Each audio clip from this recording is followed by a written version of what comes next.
할렐루야. 오늘도 예배 나오신 믿음의 성도님들 주님의 이름으로 환영하고 축복합니다. 예배를 통해서 하나님의 큰 영광 받으실 줄로 믿습니다. 조금 전에 읽었던 하나님 말씀 역대상 26장 1절에서 19절 말씀 가지고 저는 성전의 문지기가 되라, 성전 문지기가 되라는 말씀을 전하려고 합니다. 여러분, 닫혀진 공간에는 입구가 있습니다. 그리고 입구가 있는 것은 문이 있다라는 증거예요. 문이 있다라는 것은 또 문지기가 있다라는 말이기도 합니다. 그래서 성에도 문이 있습니다. 왕궁도 문이 있습니다. 성전에도 문이 있습니다. 여러분이 사는 가정에도 문이 있고 심지어 사람의 마음도 문이 있다고 말합니다. 사람은 반드시 문을 통해서 원하는 곳으로 들어갑니다. 문은 출입을 통제하기 위해서 존재하는 거지요. 출입을 제한하기 위해서. 만일 출입을 제한할 필요가 없다면 문이 존재할 이유가 없고 또 문지기가 존재할 이유도 없는 거지요. 그만큼 문이 중요하고 문지기 또한 중요한 것입니다. 사실 어떤 곳에든지 우리가 가장 먼저 문을 만나게 됩니다. 문지기가 있는 곳이라면 문지기를 가장 먼저 만나게 되겠죠. 문지기는 그만큼 중요한 보직이고 상징적인 자리입니다. 하나님의 성전에도 여러 가지 부서와 직책이 있었습니다. 당연히 성전에 문이 있었고요. 또 문지기도 있었습니다. 다윗은 자기 손으로 성전을 건축하지 못했지만 자기 아들 솔로몬을 통해서 성전을 지을 수 있도록 만반의 채비를 다했습니다. 그는 나이들은 늙었지만 왕성하게 하나님의 일을 준비했지요. 이른바 성전에 필요한 모든 재원을 마련했습니다. 또 기명을 준비했습니다. 공사를 할 수 있도록 만반의 준비를 다 갖췄습니다. 그리고 군대를 조직했습니다. 성전의 봉사자들까지 적재적소에 임명해서 완벽한 준비를 다했습니다. 그래서 역대상 25장을 보면 다윗이 성전의 성가대를 조직하는 일을 했습니다. 성전 성가대를 조직하는 거예요. 24반차를 세워서 무려 성가대 숫자가 4,000명이나 되었습니다. 그 중에 여호와 찬송하기를 배워서 익숙한 자의 수요만 해도 288명. 아마도 아주 찬양의 전문가들, 파트장동도 될 수 있는 인원이 288명이었던 거죠. 그들은 아삽과 헤만과 여두둔의 자손 중에서 구별해서 뽑혔습니다. 그들은 주로 수금과 비파와 재금으로 신령한 노래를 한 것입니다. 그리고 이제 조직한 것이 오늘 본문 26장에 나오는 성전 문지기입니다. 한마디로 자기 아들 솔로몬에게 정권을 이양해서 완벽하게 다윗은 모든 것을 다 준비했습니다. 오늘 본문을 통해서 우리는 성전 문지기에 대해서 알아보고 은혜를 받으려고 합니다. 여러분, 문지기 하면 보통 무엇이 생각나십니까? 수위? 경비? 여러분, 수위나 경비 어떻게 생각하십니까? 그분들의 자리가 얼마나 중요한 자리입니까? 만일 여러분 수위나 경비가 잘못되면요, 자격 없는 사람이 출입하게 됩니다. 그러면 여러분 상상할 수 없는 끔찍한 일이 일어날 수도 있습니다. 그래서 그만큼 중요한 자리가 사실상 문지기입니다. 그런데 사람들은 그 직분을 그다지 중요하게 여기지 않습니다. 어떤 사람들은 그 직분을 매우 소홀하게 생각합니다. 그런데 하나님은 결코 그 자리를, 그 문지기의 자리를 소홀하게 여기지 않습니다. 어떤 직분보다 중요하게 다루십니다. 무엇보다도 성전 문지기는 더욱 중요한 자리예요. 물론 하나님 앞에서 모든 직분은 중요한 직분이고 영광스러운 직분이지요. 근데 우리는 성전 문지기를 임명하는 데 있어서 아주 눈여겨볼 만한 독특한 점을 발견하게 됩니다. 문지기의 반짝 가운데 택함을 받은 고라 자손입니다. 오늘 1절을 보겠습니다. 문지기의 반차가 이러하니라. 고라 족속 아삽의 자손 중에 고레의 아들 무셀레메와, 고라 자손이 문지기의 반차 가운데 임명됐던 것을 보게 됩니다. 고라 자손이 하나님의 택함을 입었다는 것은 전적인 은혜이지요. 물론 모든 사람이 다 하나님의 은혜로 쓰임을 받고 택함을 받습니다. 특별히 고라 자손은 더욱 그렇다고 생각이 듭니다. 왜냐? 성경을 아는 사람들이라면요, 대부분 고라 자손에 대한 그 부정적인 이미지를 갖고 있을 겁니다. 알다시피 고라는 자신의 위치에 만족하지 않았습니다. 그래서 백성들을 선동해서 모세와 아론을 대적했습니다. 민수기 16장에 보면 레위 정손 고라와 레위의 정손 고라와 다단과 아비람과 온이 당을 짓습니다. 그리고 이스라엘 회중 가운데 유명한 족장 250명을 선동해서 모세에게 반항합니다. 모세를 거스렸지요. 그 세력을, 그 주도한 세력이 누구냐? 고라예요. 고라 일당은 자기들의 직분을 망각한 채 반란을 시도한 겁니다. 모세의 권위에 도전한 거지요. 하나님 보실 때는 엄청난 죄악이었습니다. 결국 하나님은 그들을 심판하십니다. 이른바 산채로 땅밥이 되게 하신 거지요.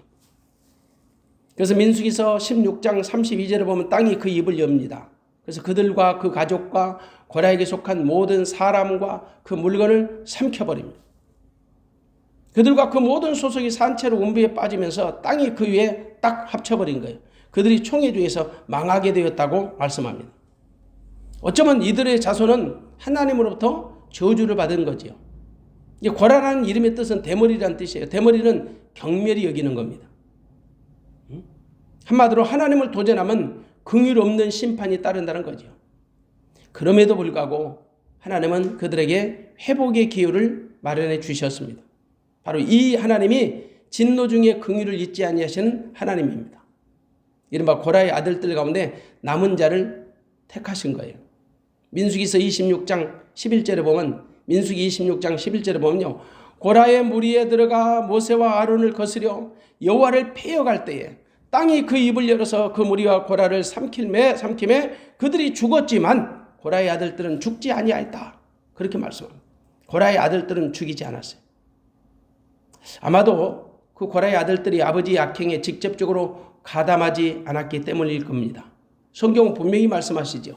아비의 죄 때문에 아들이 결코 죽지 아니한다.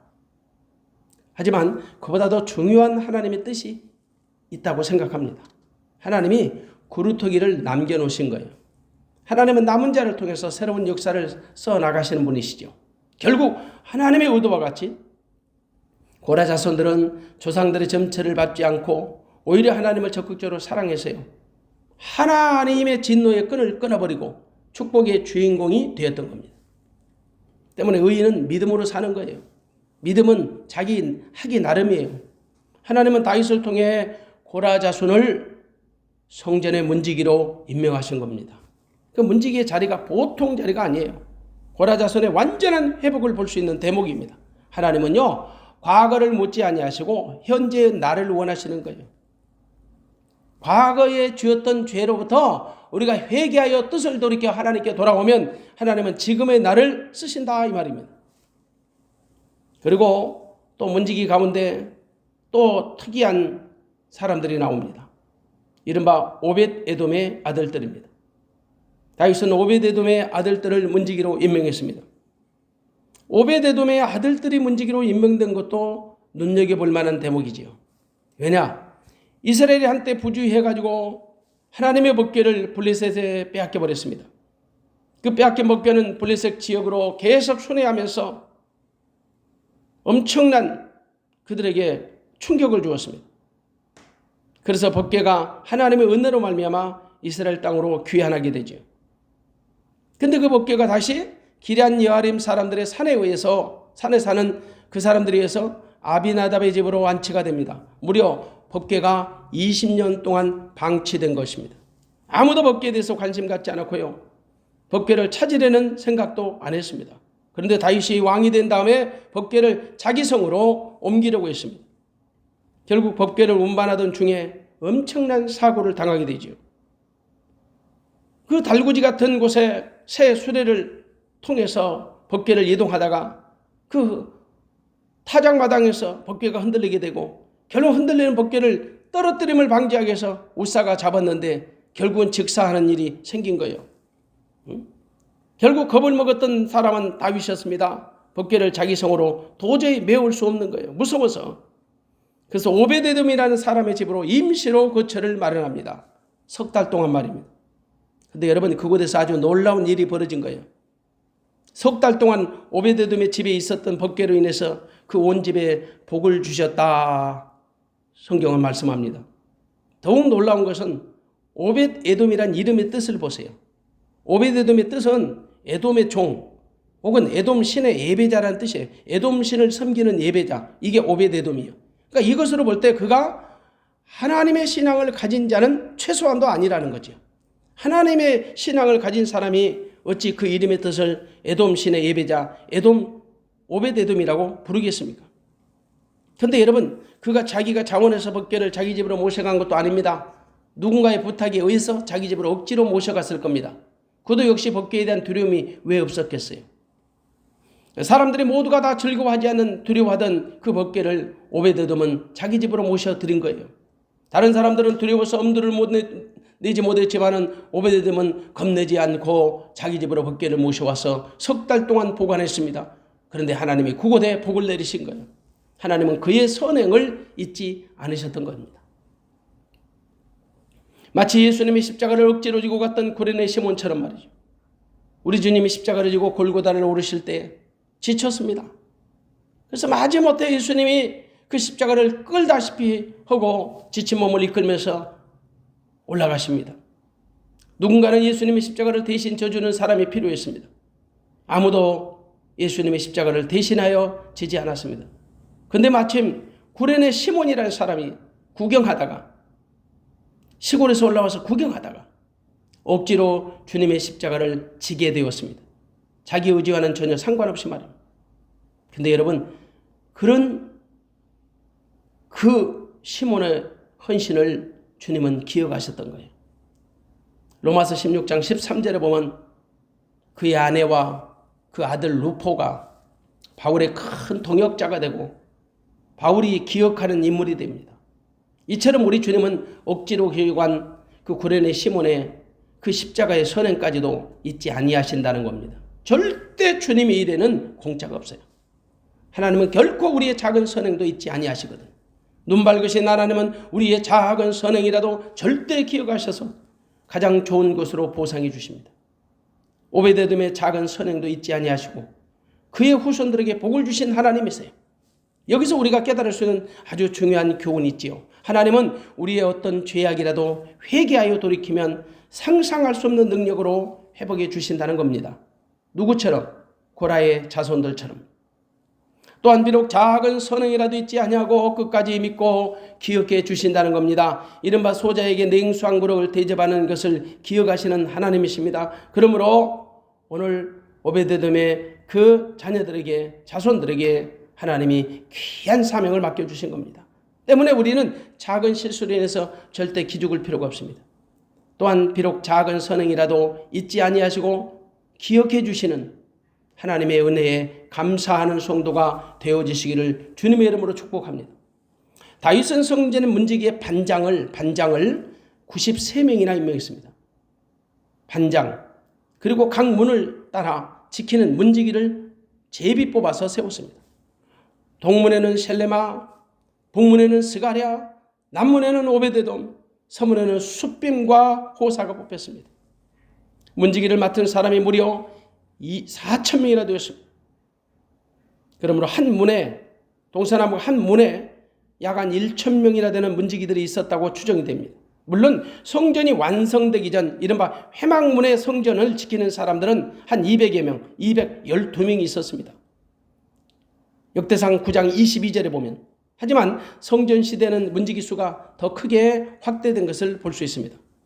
여러분은 문지기를 어떻게 생각합니까? 보통 사람들은 문지기 하는 사람들을 은근히 무시하는 경향이 있어요. 솔직히 아파트 경비하는 분들을 얼마나 무시합니까? 아니면 어떤 건물을 들어갈 때도 경비실을 통과해서 들어가는데 경비 맡은 사람들을 은근히 무시하는 경향이 많아요. 문제는 그런 의식이 교회 안에도 있다는 거예요. 그래서 큰 교회는 경비실이 있고 경비원들이 있습니다. 그런데 그런 사람들을 같은 교회 교인들이 취급을 하지 않는다는 거예요. 교인 취급을 안 한다는 거예요. 무시하는 교인들이 많다는 거예요. 가끔씩 그들로부터 볼멘 소리를 듣습니다. 같은 교인으로서 해도 너무하다고 말해요. 그들은 자기도 같은 교인인데 교인들로부터 교인 취급을 못 받는다고 호소합니다. 교회 안에서도 이런 일이 존재한다면 세상은 오죽하겠습니까? 여러분, 오해하지 마십시오. 성전 문지기는 우리가 생각하는 것처럼 그렇게 단순하고 무지한 사람들이 하는 일이 아닙니다. 오늘날로 말하면 단순 노무직이 아니에요. 비정규직도 아니에요. 고도의 전문성을 요구하는 직책이 성전 문직입니다. 하나님의 성전에서 어떤 일이 천하고 귀하겠습니까? 어떤 일이 더 중요하고 덜 중요하겠습니까? 하나님의 성전 봉사는 모든 일이 존귀하고 소중합니다. 그 중에서 문지기의 일이 얼마나 존귀한지 알아야 합니다. 지금까지 우리들이 가지고 있는 그 문지기에 대한 부정적인 이미지가 다 사라지기를 바랍니다. 결론적으로 말씀드리면 성전 문지기는 정말 존귀하고 소중한 자리입니다. 소중한 직분입니다. 우리는 그 단서를요, 오늘 본문을 통해서 분명히 확인해 볼 수 있어요. 본문 6절을 보시면 6절, 그 아들 스마야도 두 아들을 낳았으니 저희의 족속을 다스리는 자요 큰 용사라.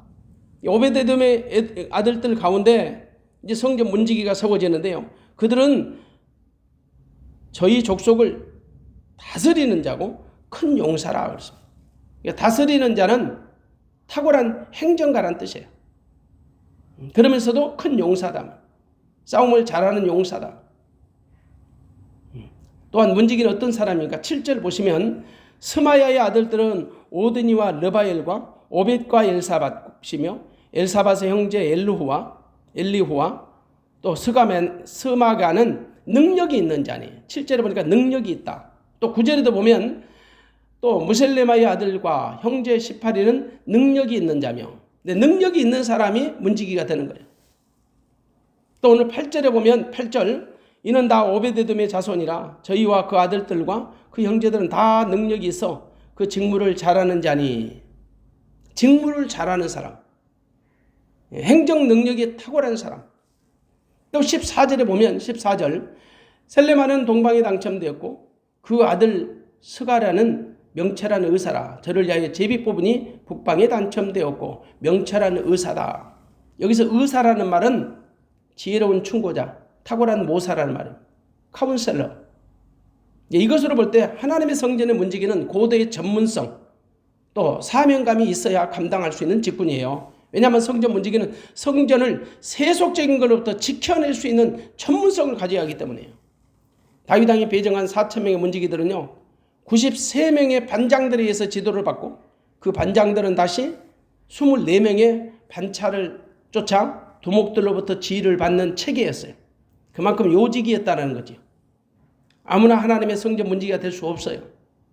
그들은 용사였고 능력 있는 자며 잘 다스리는 자고 직무를 잘하는 자며 명철한 의사였던 겁니다. 그러므로 성전에서 문지기로 봉사하는 사람들을 결코 홀대하지 마십시오. 무시하지 마십시오. 하나님이 세우신 성전의 봉사자들을 누가 감히 무시할 수 있습니까?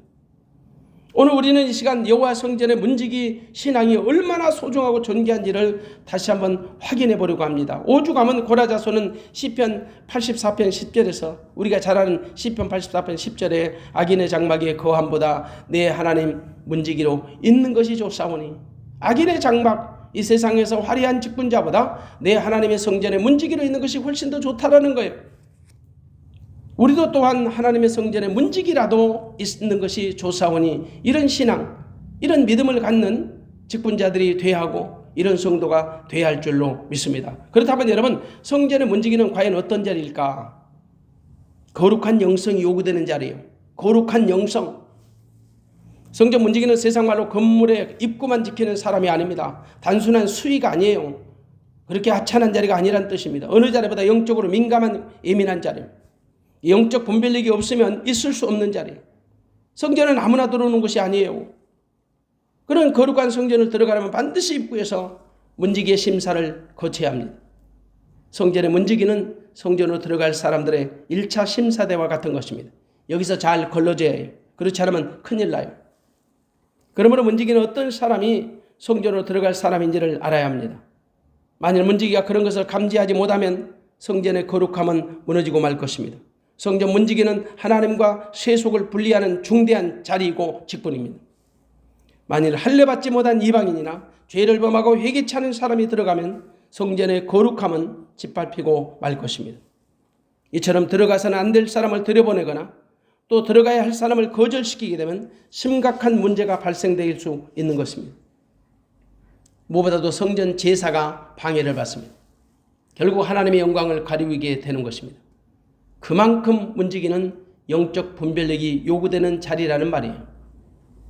여러분, 우리가 하다못해 외국을 방문하게 되면 가장 먼저 입국 신사들을 통과해야 합니다. 입국장에서 가장 먼저 우리를 맞이하는 그 사람, 이른바 심사를 하게 됩니다. 이른바 문지기지요. 그런데 어떤 나라를 들어갈 때 문지기가 좀 헐렁한 나라도 있고요. 또 무척 까다로운 나라도 있습니다. 대부분 꼼꼼하게 체크하고 따지고 입국 심사를 까다롭게 하죠. 왜냐하면 입국에서는 안 될 사람이 들어오게 되면 나라 전체에 큰 문제가 발생하기 때문이죠.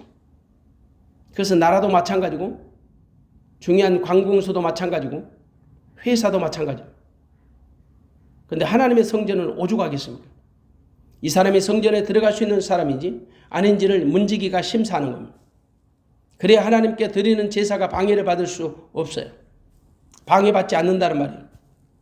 만일 들어가서는 안 될 사람이 들어가게 되면 성전의 거룩함이 훼손됩니다. 역대하 23장에 보면 대제사장 여호야다가 그 여호아스 왕의 즉위식을 준비합니다. 그러면서 그가 하는 말이 제사장과 수종도는 레위 사람은 거룩한 적 여호와의 전에 들어올 수 있거니와 그 외에 다른 사람은 들어오지 못할 것이니 모든 백성은 여호와의 명하신 말을 지킬지며 라고 말씀합니다. 그래서 문지기를 여호와의 전 여러 문에 두어가지고 무릇 아무 일에든지 부정한 자는 들어오지 못하게 했던 거예요. 부정한 사람은 하나님의 전에 들어오지 못하게 막았던 겁니다. 그러니까 문지기의 자리가 이렇게 중요해요. 그래서 오늘날도 교회들마다 비상입니다. 왜 이단들이 교회를 제 집처럼 드나들면서 난동을 부리기 때문이에요. 은근하게 숨어서 들어오던 그 방식을 이제는 버리고 아예 노골적으로 정체를 드러내고 공격적으로 찾아옵니다. 대표적인 기성교회를 자기들의 포교 1순위로 삼고 미혹하는 세력이 있죠. 신천지입니다. 그들은 전에는 광명한 천사처럼 위장하고 들어왔습니다. 그런데 이제는 아닙니다. 우는 사자와 같이 으르렁대면서 노골적으로 신학교에 찾아갑니다. 교회를 찾아옵니다. 그래서 교회들마다 신천지 아웃이라는 스티커를 붙여놓고 출입을 제한하고 있습니다. 그래도 들어옵니다. 그래서 입구가 중요한 거예요. 입구에서부터 차단해야죠. 들어오지 못하도록 막아내야 합니다. 그러면 매우 신중하고 주의 깊게 관찰을 해야 합니다. 그래서 문지기 역할이 그만큼 중요한 거예요. 중요한 것은 내 자신이 먼저 하나님의 성전의 문지기가 돼야 합니다. 영적으로. 그러기 위해서는 영적으로 내가 민감하지 않으면 안 돼요. 그냥 대충 넘어가면 안 되는 겁니다. 닭을 쫓던 개처럼 멍하니 쳐다보고 있으면 안 돼요. 내가 교회 문지기 역할을 감당해야 합니다.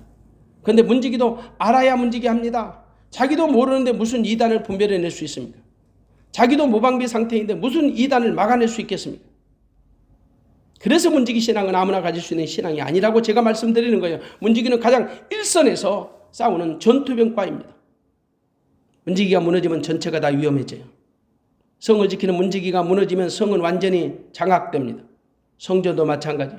성전에 문지기가 바로 서지 못하면 성전의 거룩함은 무너지고 맙니다.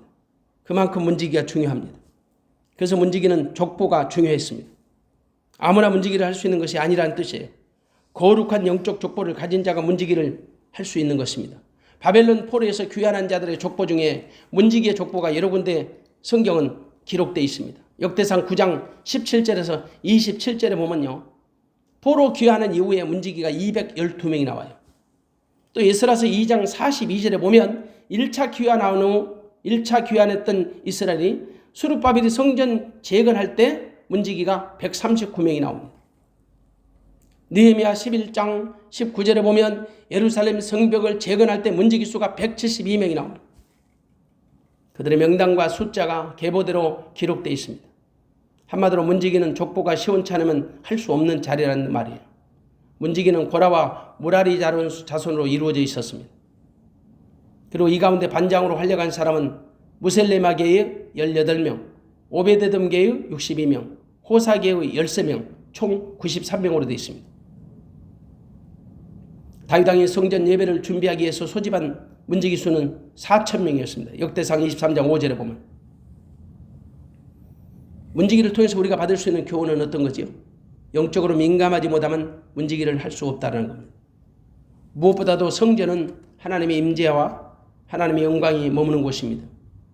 그래서 가장 먼저 하나님의 영광을 지켜드릴 수 있는 자리가 바로 문지기가 되는 것이죠. 문지기는 성전을 지키는 최전방 부대입니다. 최전방 군대입니다. 군사입니다. 그래서 영적으로 민감하고 거룩한 영성이 요구되는 아주 존귀한 자리라는 사실을 기억하십시오.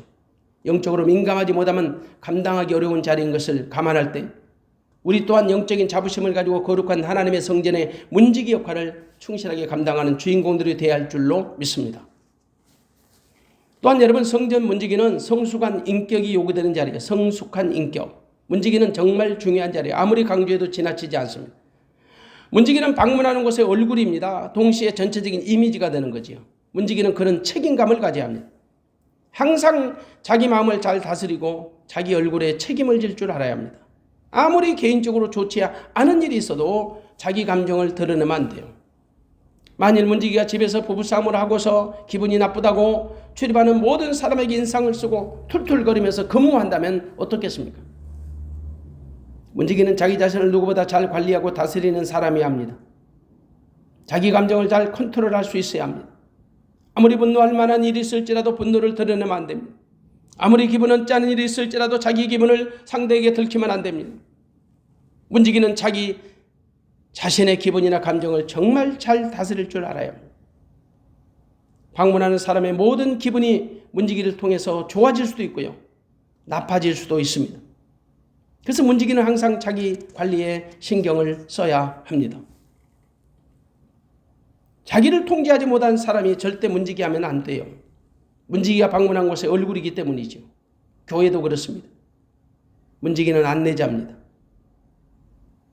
예배 안내를 쓰는 사람은요, 항상 밝고 건강한 웃음으로 예배하러 오는 자를 영접해 줘야 합니다.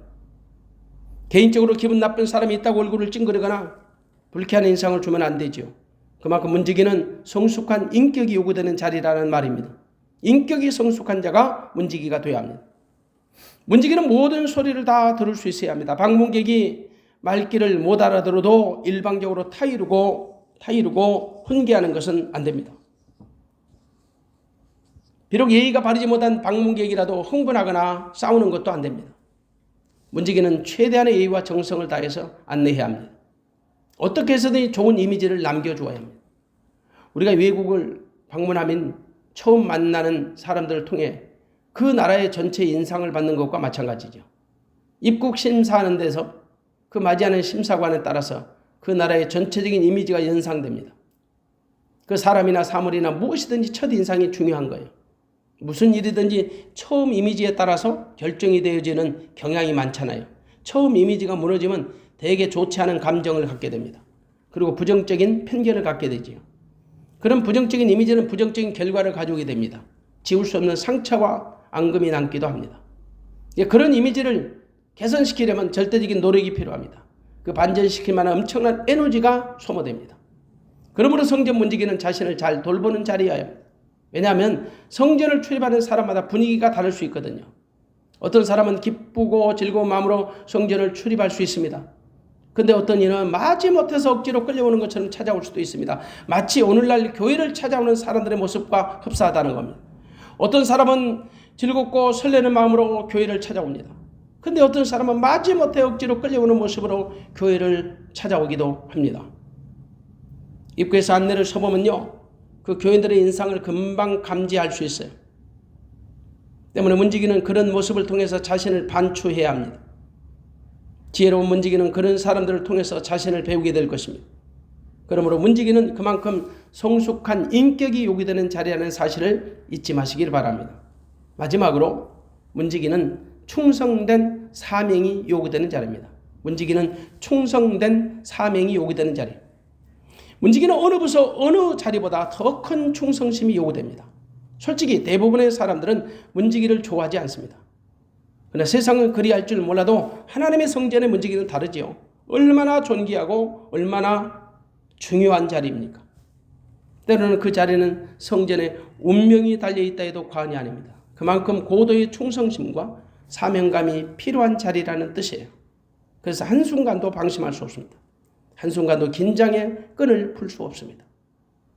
언제 어떤 일이 벌어질는지 알 수 없는 자리입니다.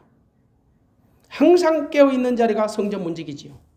마가복음 13장 34절 이하에 보면, 마가복음 13장 34절 이하에 보면 그 문지기의 사명이 얼마나 중요한지 우리가 알 수 있는 말씀이 나옵니다. 주인이 타국으로 떠나면서 문지기에게 항상 깨어있으라고 당부했습니다. 문지기는 주인이 언제 올지 모르는 상황에서 깨어 있어야만 했습니다. 저물 때 오실는지 밤중에 올는지 닭이 울 때 올는지 새벽에 올는지 전혀 모르는 상황이라도 깨어 있어야 합니다. 한마디로 피곤하다고 졸 수 있는 자리가 아닙니다. 급하다고 화장실을 마음 놓고 갈 수 있는 자리도 아닙니다. 평상시 잘하다가 그 한순간의 실수로 큰 화를 자초하는 자리이기도 합니다. 그만큼 한시도 경계의 끈을 풀어버릴 수 없는 그 긴장의 자리라는 뜻이에요. 문지기가 잘못되면 안전과 평안의 구멍이 뚫립니다. 그래서 문지기에 가장 두드러진 두 가지 역할이 있습니다. 하나는 안에 들어있는 사람들의 안전을 보호하는 것입니다. 또 하나는 그 외부의 못된 것들을 방어하고 물리치는 것입니다. 그러므로 고도의 충성심과 사명감이 요구되는 자리가 바로 성전 문지기입니다. 성전 문지기는 때로는 죽으면 죽으리라는 결단도 필요합니다. 강인한 정신력은 물론이고 냉철한 판단력이 필요한 자리입니다. 아무리 강한 것이라도 싸워서 승리할 수 있는 능력이 요구되는 자리이기도 합니다. 문지기가 무너지면 공동체가 무너진다는 강한 사명감이 요구되는 자리입니다. 때문에 어느 부서보다 강한 충성심이 요구됩니다. 그냥 가만히 구렁이가 담 넘어가듯이 지켜만 보는 자리가 아니라는 말이에요. 그냥 앉아서 졸고 있는 자리가 아니라는 말이에요. 문지기는 매일 아침마다 열쇠로 문을 열어야 합니다. 역대상 9장 27절과 매일 아침마다 열쇠로 문을 열어야 합니다. 성전은 밤에는 출입이 통제되어 있고 잠겨져 있어서 아침마다 개방되는 곳입니다. 문지기는 성전의 정결과 안전을 유지하고 예배에 해를 끼칠 수 있는 모든 것을 예방하기 위해서 하루 종일 이 문들을 지켜야 했습니다.